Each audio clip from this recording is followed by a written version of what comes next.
ಕೆಲವು ದಿನಗಳಿಂದ ನೋಡುತ್ತಾ ಬಂದಿರತಕ್ಕಂತ ಒಂದು ಸಂಗತಿ, ಸಭಾಶಾಸ್ತ್ರಕ್ಕೆ ಸಂಬಂಧಪಟ್ಟ ಹಾಗೆ ಸಭೆ ಅದು ಕರ್ತನಾದ ಯೇಸು ಕ್ರಿಸ್ತನಿಂದ ಸ್ಥಾಪಿಸಲ್ಪಟ್ಟಿರತಕ್ಕಂಥದ್ದಾಗಿದೆ ಹೇಳುವಂತ ಸತ್ಯಗಳನ್ನ ನಾವು ನೋಡುತ್ತಾ ಬಂದಿದ್ದೇವೆ.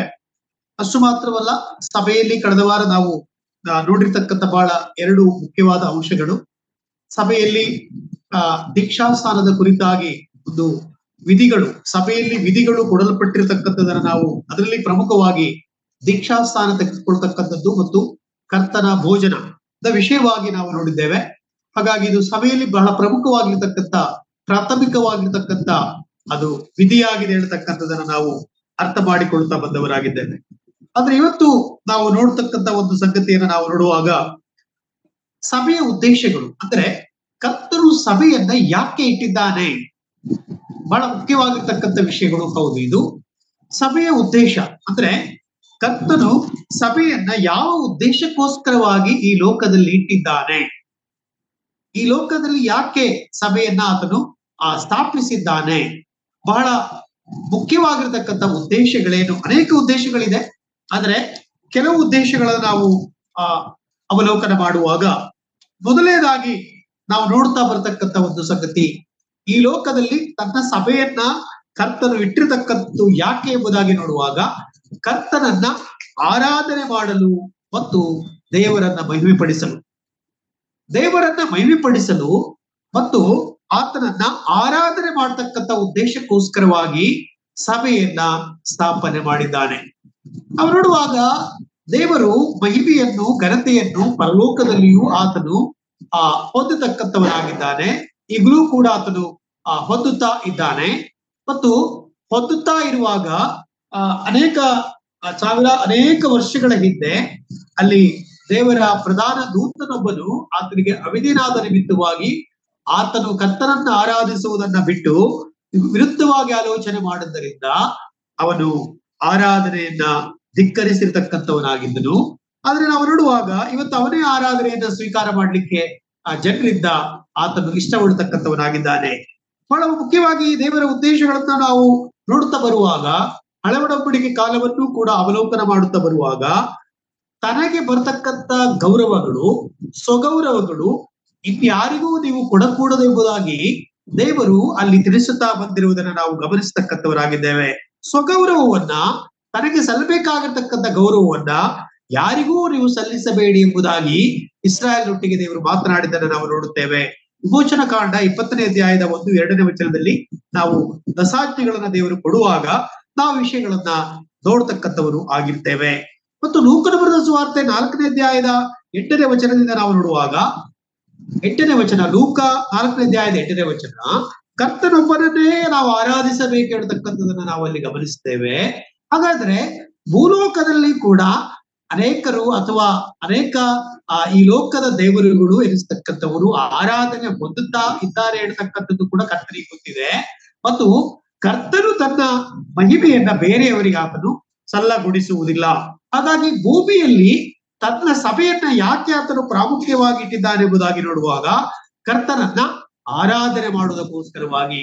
ಈ ಆರಾಧನೆಯನ್ನ ಯಾರಿಂದಲೂ ನಿಲ್ಲಿಸಲಿಕ್ಕೆ ಸಾಧ್ಯವಾಗಿಲ್ಲ. ಯಾಕೆಂದರೆ ಕರ್ತನು ತನಗೆ ಸಲ್ಲಬೇಕಾಗಿರ್ತಕ್ಕಂಥ ಗೌರವವನ್ನ, ತನಗೆ ಸಲ್ಲಬೇಕಾಗಿರ್ತಕ್ಕಂಥ ಆರಾಧನೆಯನ್ನ ಆತನು ಬೇರೆಯವರಿಗೆ ಸಲ್ಲಗೊಳಿಸದೆ ತನಗೇ ಸಲ್ಲಬೇಕೆಂಬತಕ್ಕಂಥ ಉದ್ದೇಶ. ಹಾಗಾದ್ರೆ ಭೂಲೋಕದಲ್ಲಿ ನನ್ನನ್ನು ಆರಾಧನೆ ಮಾಡಬೇಕಾದವರು ಯಾರು ಎಂಬುದಾಗಿ ನೋಡುವಾಗ, ತನ್ನ ಭಕ್ತರಾಗಿದ್ದಾರೆ ಅಥವಾ ಸಭೆಯಲ್ಲಿ ತನ್ನ ಭಕ್ತರು ನನ್ನನ್ನು ಆರಾಧಿಸತಕ್ಕಂಥವರಾಗಿದ್ದಾರೆ ಹೇಳ್ತಕ್ಕಂಥ ಸಂಗತಿಯನ್ನ ಕರ್ತನು ತಿಳಿದವನಾಗಿದ್ದಾನೆ. ಅದಕ್ಕೋಸ್ಕರವಾಗಿ ತನ್ನ ಸಭೆಯನ್ನ ಆತನು ಇಟ್ಟಿದ್ದಾನೆ. ಮೊದಲನೆಯ ಬಹಳ ಪ್ರಾಮುಖ್ಯವಾಗಿರ್ತಕ್ಕಂಥ ಉದ್ದೇಶವಾಗಿದೆ. ಏನಂತ ಹೇಳಿದ್ರೆ, ಆತನ ನಾಮ ಮಹಿಮೆ ಪಡಿಸುವುದಕ್ಕೋಸ್ಕರವಾಗಿ, ಆತನನ್ನ ಆರಾಧನೆ ಮಾಡುವುದಕ್ಕೋಸ್ಕರವಾಗಿ ಆತನು ತನ್ನ ಸಭೆಯನ್ನ ಈ ಲೋಕದಲ್ಲಿ ಇಟ್ಟಿದ್ದಾನೆ. ಬಹಳ ಮುಖ್ಯವಾಗಿರ್ತಕ್ಕಂಥ ಉದ್ದೇಶವಾಗಿದೆ. ಸಭೆಯಾಗಿ ಅಥವಾ ವಿಶ್ವಾಸಗಳಾಗಿ ನಾವು ಇವತ್ತು ಮಾಡತಕ್ಕಂಥ ಬಹಳ ಪ್ರಾಮುಖ್ಯವಾಗಿರ್ತಕ್ಕಂಥ ಒಂದು ಸಂಗತಿ, ಕರ್ತನನ್ನ ಆರಾಧನೆ ಮಾಡುವಂತ ಮಹಿಮೆ ತರತಕ್ಕಂಥ ಒಂದು ಕಾರ್ಯವಾಗಿದೆ. ಎಫೆಸ ಪತ್ರಿಕೆ 1ನೇ ಅಧ್ಯಾಯದ 4-6 ವಚನಗಳವರೆಗೆ ನಾವು ಗಮನಿಸ್ತಾ ಬರುವಾಗ, ಎಫೆಸ 1ನೇ ಅಧ್ಯಾಯದ 4ನೇ ವಚನದವರೆಗೆ ನಾವು ಆಲೋಚನೆ ಮಾಡ್ತಾ ಬರುವಾಗ, ಆತನು ತನ್ನ ಕೃಪೆಯನ್ನ ಪ್ರಖ್ಯಾತಿಗೆ ತರಬೇಕೆಂದು ನಮ್ಮನ್ನು ಯೇಸು ಕ್ರಿಸ್ತನ ಮೂಲಕ ತನ್ನ ಪುತ್ರರನ್ನಾಗಿ ಸ್ವೀಕರಿಸಿದನು. ನೋಡಿ, ನಾವು ನೋಡುವಾಗ ತನ್ನ ಕೃಪೆಯನ್ನು ಪ್ರಖ್ಯಾತಿಗೆ ತರಬೇಕಾಗಿರ್ತಕ್ಕಂಥ ಉದ್ದೇಶ. ಆತನು ಸಭೆಯನ್ನ ಯಾಕೆ ಇಟ್ಟಿದ್ದಾನೆ ಎಂಬುದಾಗಿ ನೋಡುವಾಗ ಆತನ ಕೃಪೆಯನ್ನ ಪ್ರಖ್ಯಾತಿಗೆ ತರಬೇಕೆಂಬತಕ್ಕಂಥದ್ದು. ಆತನು ಪ್ರಖ್ಯಾತಿಗೆ ತರಬೇಕಿರತಕ್ಕಂಥ ಉದ್ದೇಶವನ್ನು ಆತನು ಆ ಉದ್ದೇಶದಿಂದಾಗಿ ಸಭೆಯನ್ನ ಆತನು ಈ ಲೋಕದಲ್ಲಿ ಇಟ್ಟಿದ್ದಾನೆ. ಅದರಿಂದ ನಾವು ನೋಡುತ್ತಾ ಬರುವಾಗ ಆತನಿಗೆ ಆರಾಧನೆಗಳು ಮತ್ತು ಆತನಿಗೆ ಮಹಿಮೆ ಸಲ್ಲಿಸುವುದಕ್ಕೋಸ್ಕರವಾಗಿ ಈ ಲೋಕದಲ್ಲಿ ತನ್ನ ಸಭೆಯನ್ನ ಆತನು ಇಟ್ಟಿದ್ದಾನೆ. ನೋಡ್ರಿ, ದೇವರು ಯಾವಾಗಲೂ ಅಲ್ಲಿ ಹಳೆ ಒಡಂಬಡಿಕೆ ಕಾಲದಲ್ಲಿಯೂ ಕೂಡ ತನ್ನ ಭಕ್ತರೊಟ್ಟಿಗೆ ಮಾತನಾಡ್ತಾ ಬಂದವನಾಗಿದ್ದಾನೆ. ನೀವು ದೇವದೂತರನ್ನಾಗಲಿ, ನೀವು ಯಾವುದೇ ಆಕಾರಗಳನ್ನಾಗಲಿ ನೀವು ಇಟ್ಟು ಆರಾಧಿಸಬಾರದೆಂಬುದಕ್ಕಂಥದನ್ನ ಅಥವಾ ಪ್ರಕೃತಿಯನ್ನಾಗಲಿ ನೀವು ಆರಾಧನೆ ಮಾಡಬಾರದೆಂಬುದಾಗಿ ಆತ ಹೇಳಿದ್ದಾನೆ. ದೇವದೂತರನ್ನ ಆರಾಧನೆ ಮಾಡಬಾರದೆಂಬುದಕ್ಕಂಥದನ್ನ ಪ್ರಕಟಣೆ ಗ್ರಂಥ 19ನೇ ಅಧ್ಯಾಯದ 10ನೇ ವಚನದಲ್ಲಿ ತಿಳಿಸಿದ್ದಾನೆ. ಮತ್ತು 22ನೇ ಅಧ್ಯಾಯದ 8-9ನೇ ವಚನದಲ್ಲಿ, ಪ್ರಕಟಣೆ ಗ್ರಂಥ 22:8-9ನೇ ವಚನದಲ್ಲಿ ತಿಳಿಸಿದ್ದಾನೆ. ಪ್ರಕೃತಿಯನ್ನ ಆರಾಧನೆ ಮಾಡಬಾರದೆಂಬುದಾಗಿ ಧರ್ಮೋಪದೇಶ ಕಾಂಡ 4ನೇ ಅಧ್ಯಾಯದ 14ರಿಂದ 20 ವಚನಗಳವರೆಗೆ ನಾವು ನೋಡತಕ್ಕಂಥವರಾಗಿದ್ದೇವೆ. ಮತ್ತು ಯೋಬನ ಬರೆದ ಗ್ರಂಥ 31ನೇ ಅಧ್ಯಾಯದ 24ರಿಂದ 28 ವಚನಗಳವರೆಗೆ ನಾವು ನೋಡತಕ್ಕಂಥ ಒಂದು ಸಂಗತಿ, ಪ್ರಕೃತಿಯನ್ನ ನೀವು ಆರಾಧನೆ ಮಾಡಬಾರದು. ಹಾಗಾದ್ರೆ ಇಲ್ಲಿ ನಾವು ನೋಡ್ತಾ ಬರುವಾಗ ದೇವರು ತನ್ನ ಮಹಾ ಉದ್ದೇಶವನ್ನ ಆತನು ಇಟ್ಟುಕೊಂಡವನಾಗಿದ್ದಾನೆ. ಭೂಲೋಕದಲ್ಲಿ ತನಗೆ ಘನತೆಗಳು, ತನಗೆ ಗೌರವಗಳು ಸಲ್ಲಬೇಕು ಹೇಳ್ತಕ್ಕಂಥ ಉದ್ದೇಶವನ್ನ ಆತನು ಇಟ್ಟುಕೊಂಡಿದ್ದಾನೆ. ಹಳವಡಂಬಡಿಕೆಯಲ್ಲಿ ಇಸ್ರಾಯೇಲರ ಮುಖಾಂತರವಾಗಿ ಆರಾಧನೆಯನ್ನ, ತನ್ನ ಪ್ರಖ್ಯಾತಿಯನ್ನು ಆತನು ಬಯಸಿದನು. ಇವತ್ತು ಹೊಸ ಒಡಂಬಡಿಕೆಗೆ ಬರುವಾಗ ತನ್ನ ಸಭೆಯ ಮುಖಾಂತರವಾಗಿ ಆರಾಧನೆಯನ್ನ ಆತನು ಇಷ್ಟಪಡ್ತಕ್ಕಂಥವನಾಗಿದ್ದಾನೆ. ಆ ಉದ್ದೇಶಕ್ಕೋಸ್ಕರವಾಗಿ ಆತನು ತನ್ನ ಸಭೆಯನ್ನ ಆತನು ಇಟ್ಟವನಾಗಿದ್ದಾನೆ ಎಂಬುದಾಗಿ ನಾವು ನೋಡ್ತಕ್ಕಂಥವರಾಗಿದ್ದೇವೆ. ಆದ್ದರಿಂದ ನೋಡುವಾಗ ತಂದೆಯನ್ನು ಆರಾಧಿಸ್ತಕ್ಕಂತ ಒಂದು ಕಾಲ ಅಲ್ಲಿ ಕರ್ತನಾದ ಯೇಸು ಕ್ರಿಸ್ತನ ಮುಖಾಂತರವಾಗಿ ನಮಗೆ ಸಿಕ್ಕಿರುವಂತದನ್ನ ನಾವು ಗಮನಿಸ್ತಕ್ಕಂಥವರು ಆಗಿದ್ದೇವೆ. ಬೇರೆ ನಾವು ಸಭೆಯ ಉದ್ದೇಶದಲ್ಲಿ ಕರ್ತನ ಆರಾಧನೆ ಮಾಡುವಂಥದ್ದು, ಯಾವ ಸಭೆಯು ಅದು ಆರಾಧನೆ ಮಾಡುತ್ತದೋ, ಯಾವ ಸಭೆಯು ಕರ್ತನಿಗೆ ಗೌರವವನ್ನು ಸಲ್ಲಿಸುವುದಕ್ಕೋಸ್ಕರವಾಗಿ ಸೇರಿ ಬರ್ತಾರೋ ಅವರು ಆ ಸಭೆಯು ನಿಜವಾಗಿ ಕರ್ತನ ಸಭೆಯಾಗಿದೆ. ಯಾಕೆಂದರೆ ಕರ್ತನು ಸ್ಥಾಪಿಸಿರತಕ್ಕಂಥ ಉದ್ದೇಶವೇ ಅದಾಗಿದೆ. ಆತನನ್ನ ಮಹಿಮೆ ಪಡಿಸುವುದಕ್ಕೋಸ್ಕರವಾಗಿ ಈ ಲೋಕದಲ್ಲಿ ತನ್ನ ಸಭೆಯನ್ನ ಆತನು ಇಟ್ಟವನಾಗಿದ್ದಾನೆ. ಯೋಹಾನನ ಬರೆದ ಸುವಾರ್ತೆ 9ನೇ ಅಧ್ಯಾಯದ 38ನೇ ವಚನವನ್ನ ಗಮನಿಸುವಾಗ, ಯೋಹಾನನ ಬರೆದ ಸುವಾರ್ತೆ 9ನೇ ಅಧ್ಯಾಯದ 38ನೇ ವಚನವನ್ನ ಗಮನಿಸುವಾಗ, ನಮಗಾಗಿ ಮಾಡಿರ್ತಕ್ಕಂಥ ಯಜ್ಞದ ಕಾರ್ಯಗಳಿಗಾಗಿ ನಾವು ಆತನನ್ನ ಆರಾಧಿಸ್ತಾ ಇದ್ದೇವೆ. ಹಾಗಾದ್ರೆ ಸುಮ್ಮನೆ ನಮ್ಗೆ ಆರಾಧನೆ ಮಾಡ್ಲಿಕ್ಕೆ ದೇವರು ಹೇಳಿಲ್ಲ, ಅಥವಾ ಕರ್ತನಾದ ಯೇಸು ಕ್ರಿಸ್ತನ ಈ ಲೋಕದಲ್ಲಿ ನಮಗೆ ಸುಮ್ಮನೆ ಆತನ ಆರಾಧನೆ ಮಾಡಿ ಎಂಬುದಾಗಿ ತಿಳಿಸಲಿಲ್ಲ. ಅದಕ್ಕೆ ಬದಲಾಗಿ ತಾನು ತನ್ನ ಮಕ್ಕಳಿಗೋಸ್ಕರವಾಗಿ ಮಾಡಿರ್ತಕ್ಕಂಥ ಎಲ್ಲಾ ತ್ಯಾಗ ಅಥವಾ ಪಾಪ ಪರಿಹಾರದ ಕಾರ್ಯವನ್ನ ಮಾಡಿದ್ದರಿಂದ ಭೂಲೋಕದಲ್ಲಿ ತನ್ನ ಸಭೆಯ ಮುಖಾಂತರವಾಗಿ ಆತನು ಆರಾಧನೆಯನ್ನ ಹೊಂದತಕ್ಕಂಥವನಾಗಿದ್ದಾನೆ ಹೇಳ್ತಕ್ಕಂಥ ಸಂಗತಿಯನ್ನು ನಾವು ನೋಡ್ತಕ್ಕಂಥವರಾಗಿದ್ದೇವೆ. ಬಹಳ ಮುಖ್ಯವಾಗಿರ್ತಕ್ಕಂಥ ಒಂದು ಸಂಗತಿಯಾಗಿದೆ ಪ್ರಿಯರೇ. ಅದರಿಂದ ಇದನ್ನು ಆತನೊಬ್ಬರನ್ನೇ ಆರಾಧಿಸಬೇಕೆಂಬುದಾಗಿ ಲೂಕನ ಬರೆದ ಸುವಾರ್ತೆ 4ನೇ ಅಧ್ಯಾಯದ 8ನೇ ವಚನವನ್ನು ನಾವು ಗಮನಿಸ್ತಾ ಬರುವಾಗ, ಈ ಲೋಕದಲ್ಲಿ ತನ್ನ ಸಭೆಯನ್ನ ಆತನಿಟ್ಟಿದ್ದಾನೆ. ತನ್ನ ಸಭೆಯನ್ನ ಆರಾಧನೆ ಮಾಡುವುದಕ್ಕೋಸ್ಕರವಾಗಿ, ಆತನನ್ನ ಘನಪಡಿಸುವುದಕ್ಕೋಸ್ಕರವಾಗಿ ಇಟ್ಟಿರ್ತಕ್ಕಂಥದ್ದು ನಾವು ನೋಡ್ತಕ್ಕಂಥವರಾಗಿದ್ದೇವೆ. ಇದು ಸಭೆಯ ಉದ್ದೇಶಗಳು. ಕರ್ತನು ಸಭೆಯನ್ನ ಸ್ಥಾಪಿಸಿ ಆತನಿಟ್ಟಿರ್ತಕ್ಕಂಥ ಸಭೆ ಯಾಕೆ ಇರಬೇಕು ಎಂಬುದಾಗಿ ನೋಡುವಾಗ, ಕರ್ತನ ನಾಮವನ್ನ ಘನಪಡಿಸುವಕ್ಕೋಸ್ಕರವಾಗಿ, ಕರ್ತನ ನಾಮವನ್ನ ಆರಾಧನೆ ಮಾಡೋದಕ್ಕೋಸ್ಕರವಾಗಿ ಎಂಬುದಾಗಿ ಸ್ಪಷ್ಟವಾಗಿ ನಾವು ನೋಡತಕ್ಕಂಥ ಒಂದು ಸಂಗತಿಯಾಗಿದೆ. ಅದರಿಂದ ಮೊದಲನೇ ಉದ್ದೇಶ ಆರಾಧನೆ ಮತ್ತು ದೇವರನ್ನ ಮಹಿಮೆಪಡಿಸತಕ್ಕಂಥದ್ದಾಗಿದೆ. ಇದು ತನ್ನ ಸಭೆಯ ಮೂಲಕವಾಗಿ ಆತನು ಮಹಿಮೆ ಹೊಂದಬೇಕೆಂಬುದಾಗಿ ಆತನು ಉದ್ದೇಶವನ್ನ ಹೊಂದಿದವನಾಗಿದ್ದಾನೆ. ಅದರಿಂದ ಸಭೆಯಲ್ಲಿ ಕರ್ತನನ್ನ ಆರಾಧನೆ ಮಾಡತಕ್ಕಂಥದ್ದು ಬಹಳ ಮುಖ್ಯವಾದ ಉದ್ದೇಶವಾಗಿದೆ. ಕರ್ತನು ತನ್ನ ಸಭೆಯನ್ನು ಯಾಕೆ ಇಟ್ಟಿದ್ದಾನೆ ಎಂಬುದಾಗಿ ನೋಡುವಾಗ, ಆತನು ತನಗೆ ಘನತೆಯನ್ನ, ತನಗೆ ಮಹಿಮೆಯನ್ನ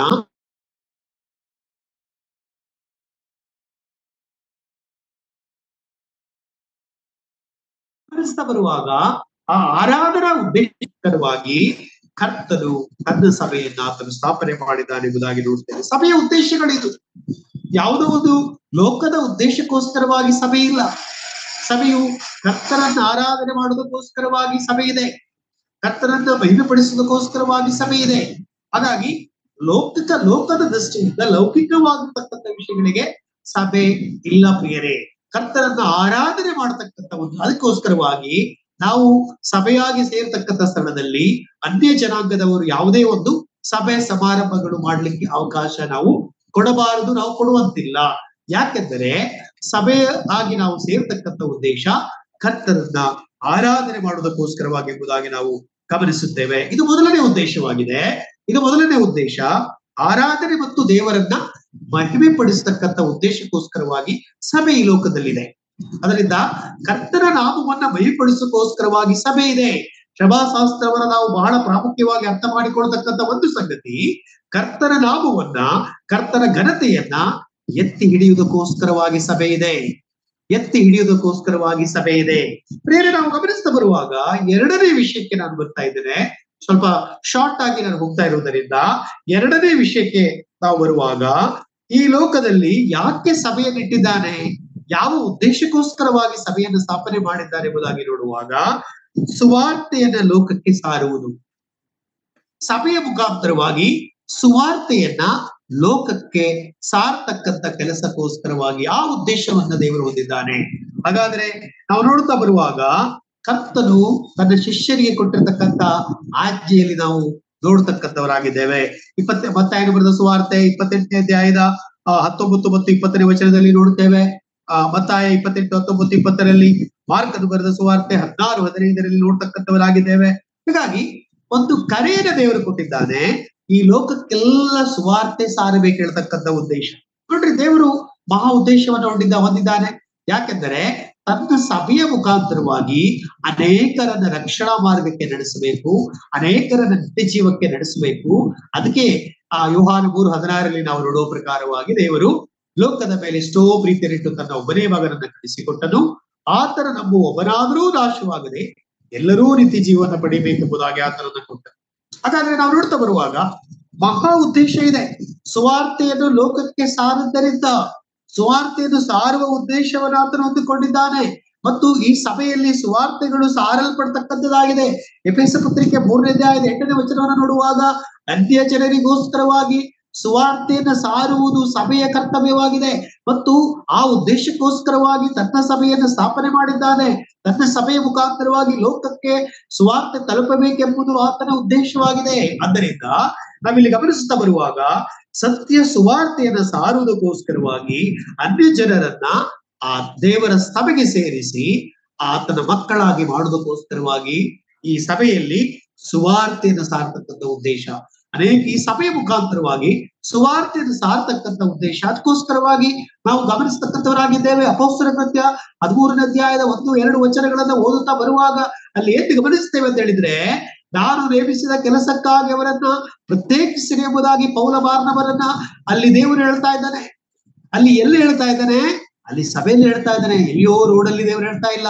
ಅಲ್ಲಿ ಸಭಾ ದೇವಜನರು ಸೇರಿಕೊಂಡಿರ್ತಕ್ಕಂಥ ಸ್ಥಳದಲ್ಲಿ ದೇವರು ಹೇಳ್ತಾ ಇದ್ದಾನೆ, ನೀವೇನ್ ಮಾಡಿ, ನಾನು ಅವರನ್ನ ಸೇವೆಗೆ ಕರೆದಿದ್ದೇನೆ, ನಾನು ಸುವಾರ್ಥ ಸೇವೆಗಾಗಿ ಪೌಲ ಬಾರ್ನಬರನ್ನ ಕರೆದಿದ್ದೇನೆ, ನೀವು ಅವ್ರನ್ನ ಪ್ರತ್ಯೇಕಿಸಿರಿ ಎಂಬುದಾಗಿ ದೇವರಾತ್ಮನು ಸಭೆಗೆ ಅಲ್ಲಿ ಹೇಳ್ತಾ ಇರುವುದನ್ನು ನೋಡ್ತಕ್ಕಂಥವರಾಗಿದ್ದೇವೆ. ಅಲ್ಲಿ ಸ್ಪಷ್ಟವಾಗಿ ನಾವು ಕಾಣ್ತಕ್ಕಂಥದನ್ನು ನೋಡುವಾಗ ಒಂದು ಸಭೆಯು ಅದು ಸುವಾರ್ತೆ ಸಾರೋದಕ್ಕೋಸ್ಕರವಾಗಿ ಆ ಉದ್ದೇಶವನ್ನ ದೇವರು ಇಟ್ಟುಕೊಂಡವನಾಗಿದ್ದಾನೆ. ಅದರಿಂದ ಸುವಾರ್ತೆಯು ಎಲ್ಲಾ ವಿಶ್ವಾಸಿಗಳು, ಎಲ್ಲಾ ಭಕ್ತರು ಸುವಾರ್ತೆಯನ್ನು ಸಾರತಕ್ಕಂಥದ್ದಾಗಿದೆ. ಅದು ಒಪ್ಪಿಕೊಳ್ಳಬೇಕಾಗಿರ್ತಕ್ಕಂಥ ವಿಷಯವಾಗಿದೆ. ತನ್ನ ಸಭೆಯ ಮುಖಾಂತರವಾಗಿ ಸುವಾರ್ತೆಯ ಕೆಲಸಕ್ಕೋಸ್ಕರವಾಗಿ ನೇಮಕ ಮಾಡತಕ್ಕಂಥ ಒಂದು ಸಂಗತಿಯನ್ನ ಕರ್ತನು ಇಟ್ಟಿದ್ದಾನೆ. ಅದರಿಂದ ಲೋಕಕ್ಕೆಲ್ಲ ಸುವಾರ್ತೆಯನ್ನು ಸಾರುವುದನ್ನು ಆತನ ಸಭೆಯ ಮುಖಾಂತರ, ಅಂದರೆ ತನ್ನ ಭಕ್ತರನ್ನು ಸಭೆಯ ಮುಖಾಂತರವಾಗಿ ಕಳಿಸಿಕೊಟ್ಟು ಅವರನ್ನ ಕರ್ತನ ಮಹಿಮೆಗಾಗಿ, ಕರ್ತನ ಸೇವೆಗಾಗಿ ಕಳಿಸಿಕೊಡ್ತಕ್ಕಂಥ ಒಂದು ಯೋಜನೆಯನ್ನ ದೇವರು ಹೊಂದಿದ್ದಾನೆ. ಅದರಿಂದ ಮಹಾ ಉದ್ದೇಶವಾಗಿ ನಾವು ಅದನ್ನ ಕಾಣತಕ್ಕಂಥವರಾಗಿದ್ದೇವೆ. ಈ ಲೋಕದಲ್ಲಿ ಸುವಾರ್ತೆಯನ್ನ ಸಾರತಕ್ಕಂಥ ಉದ್ದೇಶ, ಕರ್ತನು ಸುವಾರ್ತೆಯನ್ನ ಸಾರತಕ್ಕಂಥ ಅನೇಕರಿಗೆ ಶುಭ ಸಮಾಚಾರವನ್ನು ತಿಳಿಸಿ ತನ್ನ ಸಭೆಗೆ ಸೇರಿಸುವುದಕ್ಕೋಸ್ಕರವಾಗಿ ಏನ್ ಮಾಡಿದ್ದಾನೆ, ಲೋಕದ ಕಟ್ಟ ಕಡೆಗೆ ಎಲ್ಲಾ ಕಡೆಗಳಲ್ಲಿಯೂ ಸಭೆಗಳು ಪ್ರಾರಂಭಿಸಬೇಕೆಂಬುದಾಗಿ ಆತನ ಏನ್ ಮಾಡಿದ್ದಾನೆ, ತನ್ನ ಸುವಾರ್ತೆಯನ್ನ ಸಾರುವುದಕ್ಕೋಸ್ಕರವಾಗಿ ಸಭೆಯನ್ನ ಆತನಿಟ್ಟಿದ್ದಾನೆ.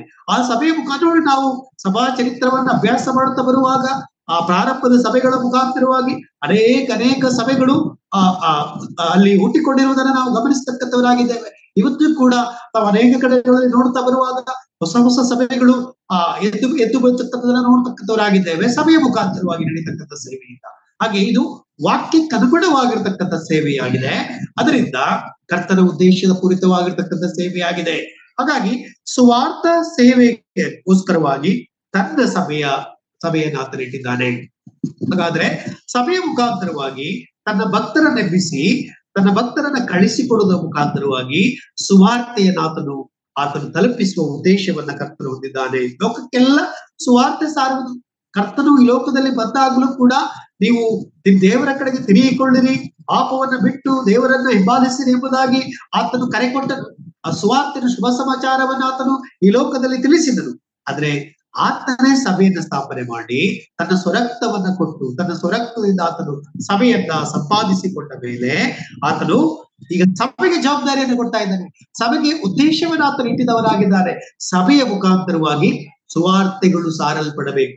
ಅದಕ್ಕೆ ನಾವು ಅಪೊಸ್ತಲರ ಕೃತ್ಯದಲ್ಲಿ ಈಗಾಗಲೇ ನಾವು ನೋಡಿದ ಪ್ರಕಾರವಾಗಿ 13ನೇ ಅಧ್ಯಾಯದಲ್ಲಿ 1-2ನೇ ವಚನದಲ್ಲಿ ನಾವು ನೋಡುವಾಗ, ನಾನು ಅವರನ್ನ ಸುವಾರ್ಥ ಸೇವೆಗಾಗಿ ಕರೆದಿದ್ದೇನೆ, ಅವರನ್ನ ನೀವು ಪ್ರತ್ಯೇಕಿಸಿರಿ ಎಂಬುದಾಗಿ ಸಭೆಗೆ ಆತನು ತಿಳಿಸ್ತಕ್ಕಂಥವನಾಗಿದ್ದಾನೆ. ಅದರಿಂದ ಒಂದು ಸುವಾರ್ಥ ಸೇವೆಗೆ ಹೋಗ್ಬೇಕಾಗಿರ್ತಕ್ಕಂಥದ್ದು ಅವನು ಸಭೆಯ ಮುಖಾಂತರವಾಗಿ ಹೋಗುವಂಥದ್ದು ದೇವರ ವಾಕ್ಯದ ಕ್ರಮವಾಗಿದೆ.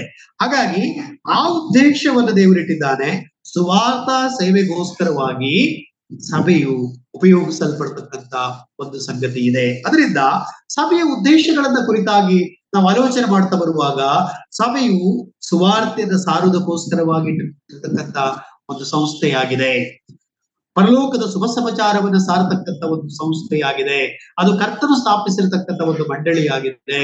ಅದರಿಂದ ಈ ಒಂದು ಸುವಾರ್ತೆ ಲೋಕಕ್ಕೆಲ್ಲಾ ಸಾರಬೇಕು ಹೇಳ್ತಕ್ಕಂಥ ಒಂದು ಉದ್ದೇಶವನ್ನ ಕರ್ತನು ಹೊಂದಿರತಕ್ಕಂಥವನಾಗಿದ್ದಾನೆ ಎಂಬುದಾಗಿ ನಾವು ನೋಡ್ತಕ್ಕಂಥವರಾಗಿದ್ದೇವೆ.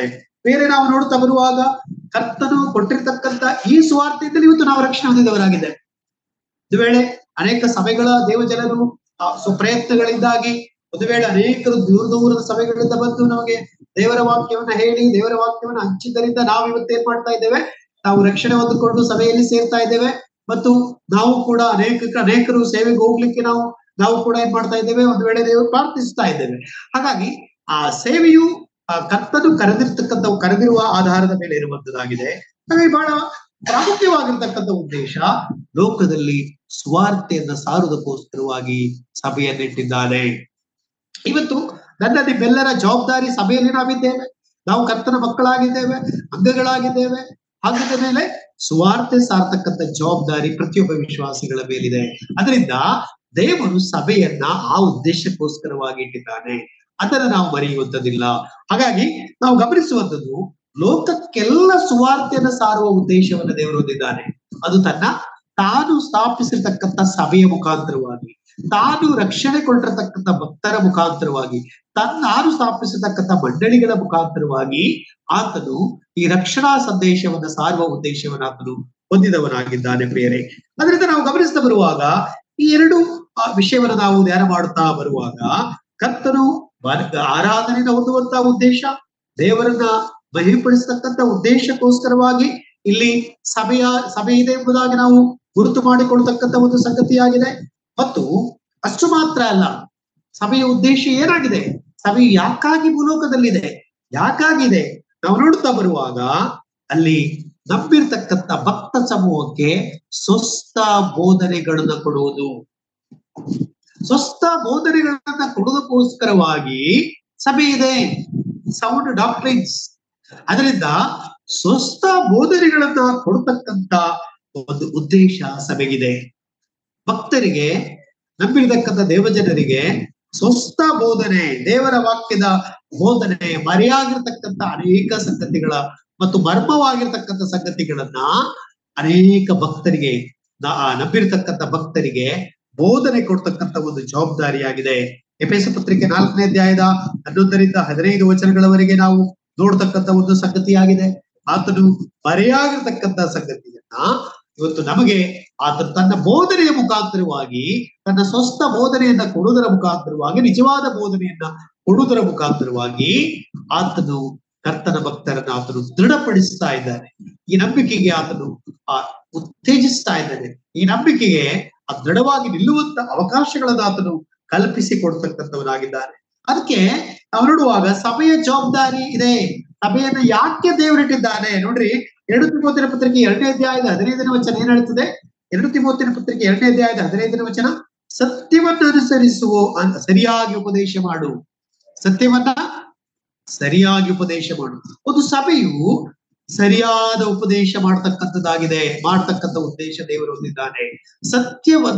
ಸತ್ಯ ಬೋಧನೆಯನ್ನ ಸರಿಯಾಗಿ ಉಪದೇಶಿಸುವುದಕ್ಕೋಸ್ಕರವಾಗಿ ತನ್ನ ಸಭೆಯನ್ನ ಕರ್ತನಿಟ್ಟಿದ್ದಾನೆ.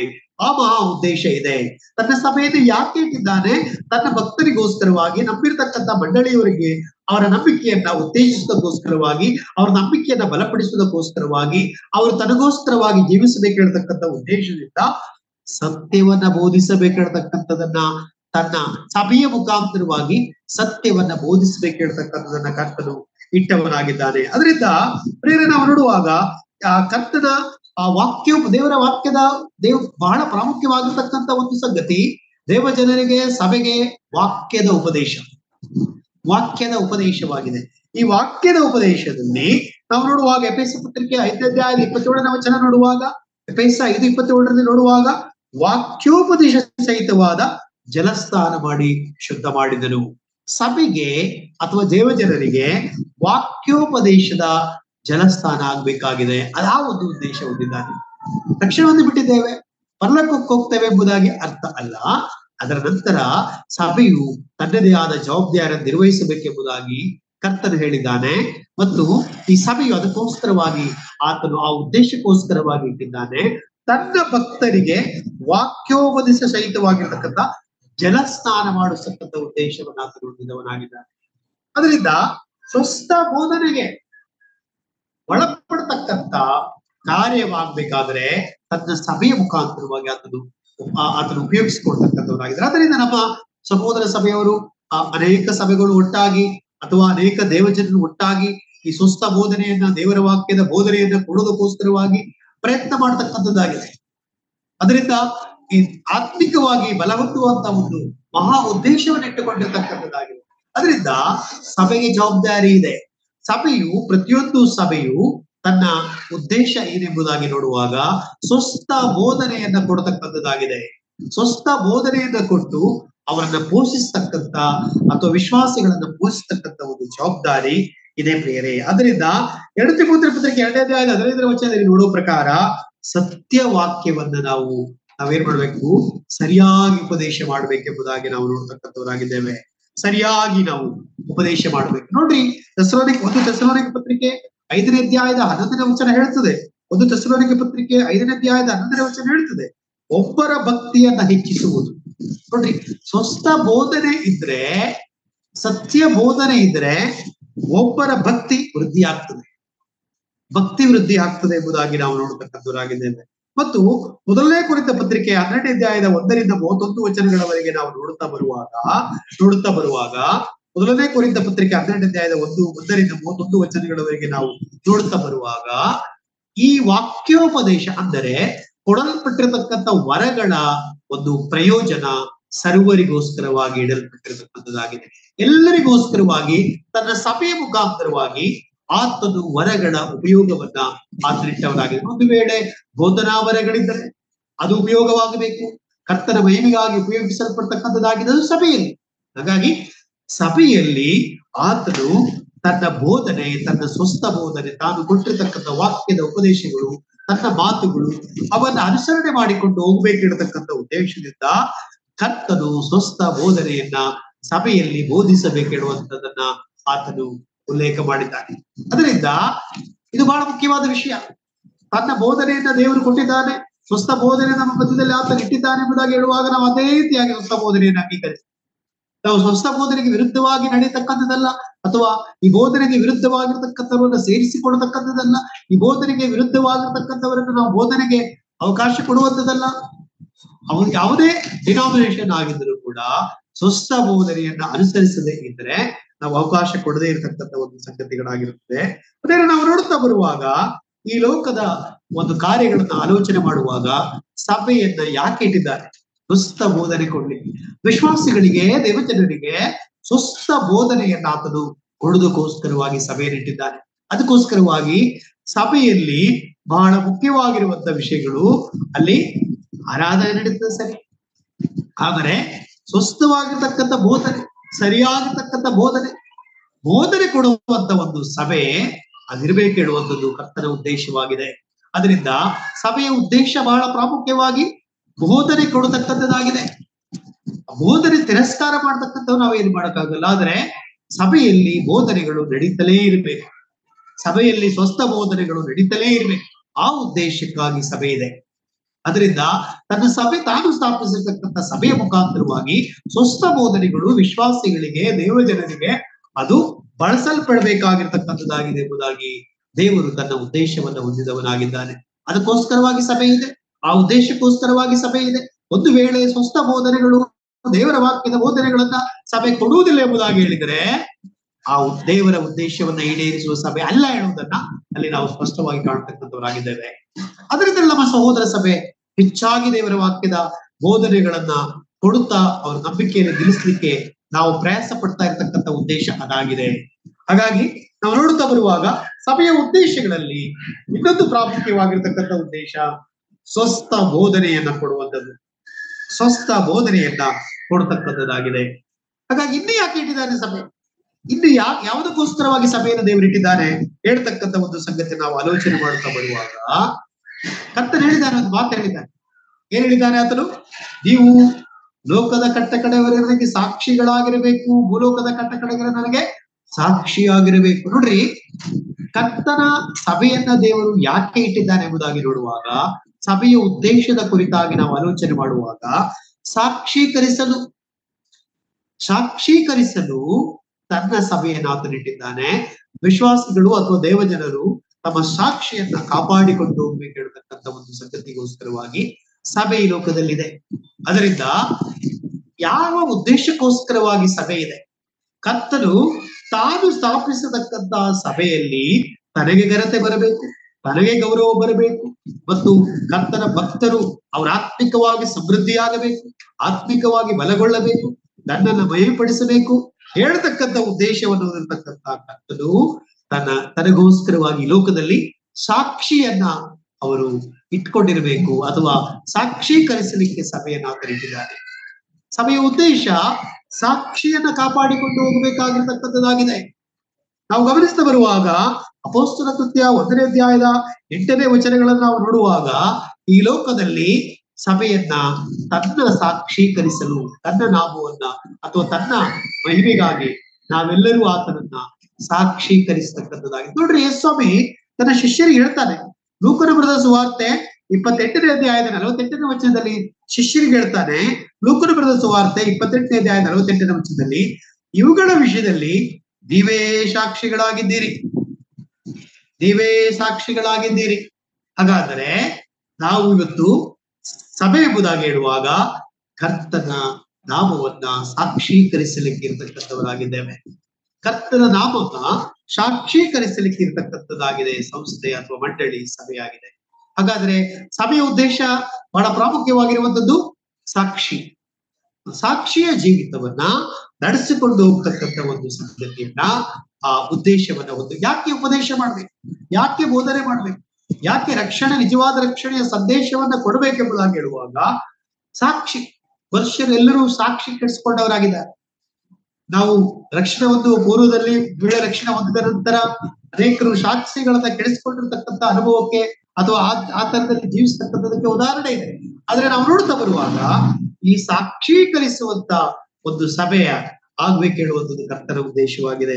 ನೋಡ್ರಿ, ಥೆಸಲೋನಿಕ ಸಭೆಯ ಕುರಿತಾಗಿ ನಾವು ನೋಡ್ತಾ ಬರುವಾಗ ಆ ಸಭೆಯು ಕರ್ತನಿಗೆ ಸಾಕ್ಷಿಯಾಗಿರ್ತಕ್ಕಂಥ ಒಂದು ಸಭೆಯಾಗಿತ್ತು. ಹಾಗಾಗಿ ಕರ್ತನು ಉಪೇಕ್ಷೆ ಮಾಡತಕ್ಕಂಥ ಸಭೆ ಅಥವಾ ಈ ಸಭೆಯ ಉದ್ದೇಶಗಳಲ್ಲಿ ಸಾಕ್ಷೀಕರಿಸಬಹುದಕ್ಕೋಸ್ಕರವಾಗಿ ಸಾಕ್ಷಿ ಉತ್ತಮವಾಗಿ ಇಟ್ಟುಕೊಳ್ಬೇಕು. ಈ ನನಗೋಸ್ಕರವಾಗಿ ಜೀವಿಸ್ತಾ ಇದ್ದಾರೆ, ನನ್ನ ನನಗೋಸ್ಕರವಾಗಿ ಅವರು ಜೀವಿಸ್ತಾ ಇದ್ದಾರೆ, ಕರ್ತನ ಅಂದುಕೊಳ್ತಾ ಇದ್ದಾರೆ, ನನ್ನ ಮಹಿಮೆಗೋಸ್ಕರವಾಗಿ ಈ ಸಭೆ ನಾನು ಇಟ್ಟಿದ್ದೇನೆ, ಇವರು ನನ್ನ ಮಹಿಮೆಗೋಸ್ಕರವಾಗಿ ಜೀವನ ಮಾಡತಕ್ಕಂಥದ್ದಾಗಿದೆ ಸಭೆ ಎಂಬುದಾಗಿ ಆತನನ್ನ ಸಾಕ್ಷೀಕರಿಸುವುದಕ್ಕೋಸ್ಕರ ಆತನು ಹೇಳಿದ್ದಾನೆ. ಭೂಲೋಕದ ಕಟ್ಟ ಕಡೆಯವರೆಗೆ ನೀವು ನನಗೆ ಸಾಕ್ಷಿಗಳಾಗಿರ್ಬೇಕೆಂಬುದಾಗಿ ಸ್ವಾಮಿ ಹೇಳಿದ್ದಾರೆ. ಹಾಗಾದ್ರೆ ಭೂಲೋಕದ ಕಟ್ಟ ಕಡೆಯವರೆಗೆ ನೀವು ಸಾಕ್ಷಿಗಳಾಗಿರ್ಬೇಕೆಂಬುದಾಗಿ ತನ್ನ ಸಭೆಗೆ ಕರ್ತನು ತಿಳಿಸಿದವನಾಗಿದ್ದಾನೆ. ಆ ಉದ್ದೇಶಕ್ಕೋಸ್ಕರವಾಗಿ ಸಭೆ ಇದೆ.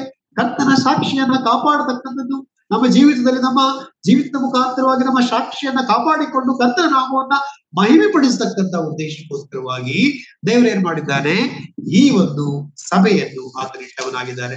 ಸಭೆಯ ಉದ್ದೇಶದಲ್ಲಿ ಸಾಕ್ಷಿಯ ಜೀವಿತ ಕೂಡ ಬಹಳ ಮುಖ್ಯವಾಗಿದೆ. ಅದರಿಂದ ಕರ್ತನ ನಾಮಕ್ಕೆ ಘನತೆ ಬರಬೇಕು, ಕರ್ತನ ನಾಮಕ್ಕೆ ಗೌರವ ಬರಬೇಕು. ಹಾಗೆ ಬರತಕ್ಕಂತ ಒಂದು ಸಂದರ್ಭದಲ್ಲಿ ಸಾಕ್ಷೀಕರಿಸತಕ್ಕಂಥ ಒಂದು ಜೀವಿತ ಸಭೆಗಿದೆ. ಅದರಿಂದ ಅನೇಕ ಹಳೆಯ ಕಾಲದಲ್ಲಿರ್ತಕ್ಕಂಥ ಸಭೆಗಳು ಅವರೇನ್ ಮಾಡ್ತಾ ಇದ್ರು, ಕರ್ತರನ್ನ ಸಾಕ್ಷೀಕರಿಸ್ತಾ ಇದ್ರು, ಸಾಕ್ಷಿಯನ್ನ ಉತ್ತಮವಾಗಿ ಇಟ್ಟುಕೊಳ್ತಾ ಇದ್ರು.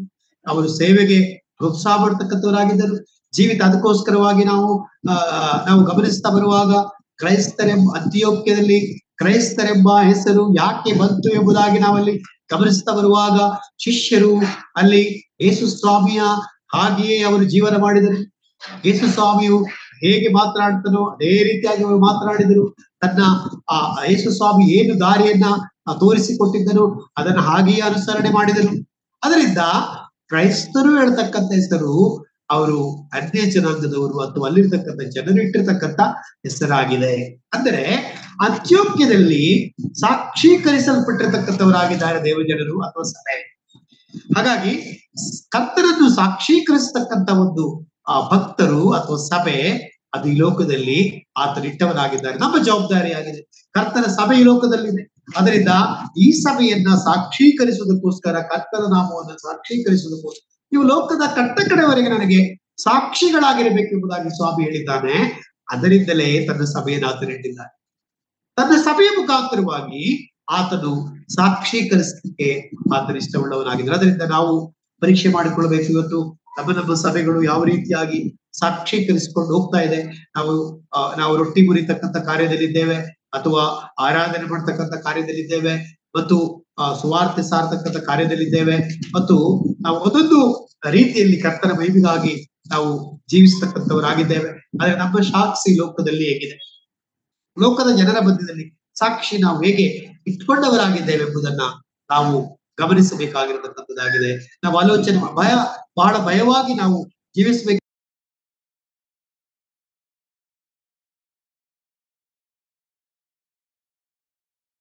ದೇವರು ಕೊಟ್ಟಿರ್ತಕ್ಕಂಥ ಒಂದು ಜೀವಿತವಾಗಿದೆ.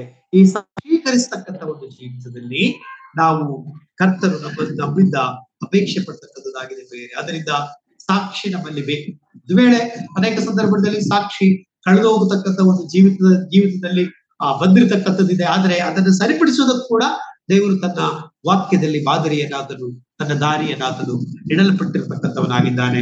ಅದರಿಂದ ಬಹಳ ಪ್ರಾಮುಖ್ಯವಾಗಿ ಈ 4 ವಿಷಯಗಳನ್ನ ನಾವು ಅರ್ಥ ಮಾಡ್ತಾ ಬರುವಾಗ, ಆರಾಧನೆ ಮತ್ತು ದೇವರನ್ನ ಮಹಿಪಡಿಸುವ ಉದ್ದೇಶವನ್ನ ಸಭೆ ಹೊಂದಿದೆ, ಮತ್ತು ಲೋಕಕ್ಕೆಲ್ಲ ಸುವಾರ್ತೆಯನ್ನು ಸಾರ್ತಕ್ಕಂಥ ಉದ್ದೇಶಗಳನ್ನ ಸಭೆ ಹೊಂದಿರತಕ್ಕಂಥದ್ದಾಗಿದೆ. ಅಷ್ಟು ಮಾತ್ರವಲ್ಲ, ಸ್ವಸ್ಥ ಬೋಧನೆಯನ್ನ ವಿಶ್ವಾಸಿಗಳಿಗೆ ಕೊಡ್ತಕ್ಕಂಥ ವಿಷಯಗಳಲ್ಲಿ ಉದ್ದೇಶಗಳನ್ನ ಹೊಂದಿರತಕ್ಕಂಥದ್ದಾಗಿದೆ, ಮತ್ತು ಸಾಕ್ಷೀಕರಿಸತಕ್ಕಂಥದ್ದು, ಸಾಕ್ಷಿ ಜೀವಿತವನ್ನು ತೋರಿಸುವುದಕ್ಕೋಸ್ಕರವಾಗಿ ಸಭೆ ಇದೆ. ಅದರಿಂದ ಕರ್ತನು ಸ್ಥಾಪಿಸಿರ್ತಕ್ಕಂಥ ಸಭೆ, ಯಾಕೆ ದೇವರು ತನ್ನ ಸಭೆಯನ್ನು ಸ್ಥಾಪನೆ ಮಾಡಿದ್ದಾನೆ, ಬಹಳ ಪ್ರಾಮುಖ್ಯವಾಗಿ ಈ 4 ವಿಷಯಗಳನ್ನ ನಾವು ಹೊರತು ಮಾಡ್ತಕ್ಕಂಥವರಾಗಿರ್ತೇವೆ.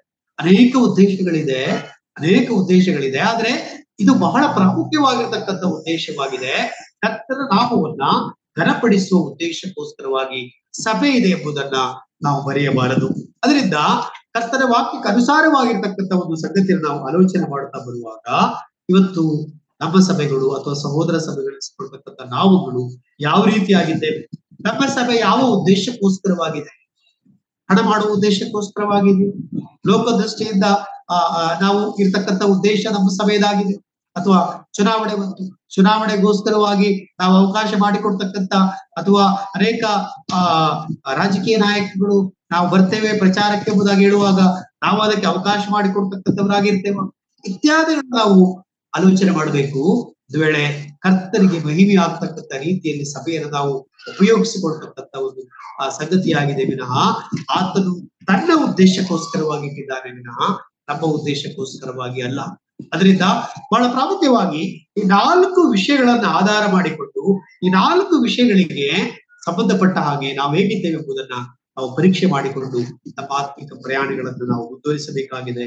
ಅದರಿಂದ ಈ ಉದ್ದೇಶಕ್ಕೋಸ್ಕರವಾಗಿ ಸಭಾ ಇದೆ.